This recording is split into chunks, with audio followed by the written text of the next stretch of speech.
এবারের ঈদে কি তবে নতুন সিনেমা নিয়ে ফিরছে ঢালিউডের সুপারস্টার শাকিব খান, প্রযোজক আরশাদ আদনান ও পরিচালক হিমেল আশরাফের সেই সফল ত্রয়ী?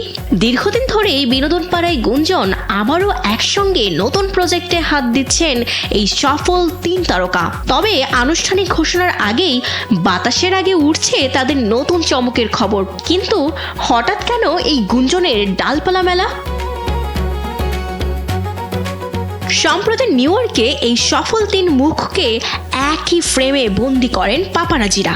সামাজিক যোগাযোগ মাধ্যমে ছবিগুলো ছড়িয়ে পড়তেই সাকিবিয়ান থেকে শুরু করে সাধারণ নেটিজেনদের মনে ভেসে ওঠে নতুন আশা। যেহেতু প্রতি ঈদেই শাকিব খান তার চমকের নতুন ঝুলি নিয়ে হাজির হন, তাই সিনেমা প্রেমীরাও দুয়ে দুয়ে 4 মেলাতে দেরি করেননি।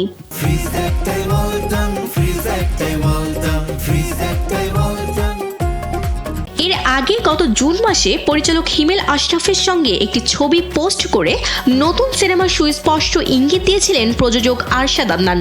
সে সময় তিনি জানিয়েছিলেন, বাংলা ভাষাভাষী সিনেমা দর্শকদের জন্য বড় ও চমকপ্রদ কিছু করার স্বপ্ন দেখছেন তারা, যার প্রস্তুতিও ইতোমধ্যে শুরু হয়েছে। মেক্সিকো দিয়ে পাঠাবেন না মানিকগঞ্জ দিয়ে পাঠাবেন? প্রযোজক ও পরিচালকের সেই পোস্টের পর ছবির নায়ক কে হচ্ছেন তা নিয়ে কৌতূহল তুঙ্গে ওঠে।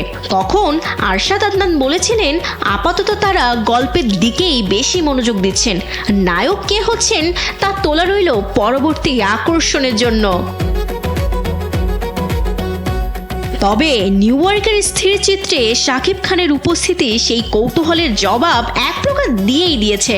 দর্শকরা ধরে নিয়েছেন হিমেল আদনানের নতুন প্রজেক্টের নায়ক ঢাকাই সিনেমার শীর্ষ নায়ক শাকিব খান ছাড়া আর কেউ নন। প্রিয়তমা ও রাজকুমার পরপর 2 সিনেমায় একসঙ্গে কাজ করে বক্স অফিস কাঁপিয়েছিলেন এই সফল ত্রয়ী। সিনেমাটি 2027 সালের কোনো এক ঈদে মুক্তি দেওয়ার পরিকল্পনা রয়েছে তাদের, যদিও অভিনয় শিল্পীদের তালিকা এখনো আনুষ্ঠানিকভাবে চূড়ান্ত করা হয়নি। সত্যিই কি তবে ফের পর্দায় ঝড় তুলতে আসছে এই 3 তারকা?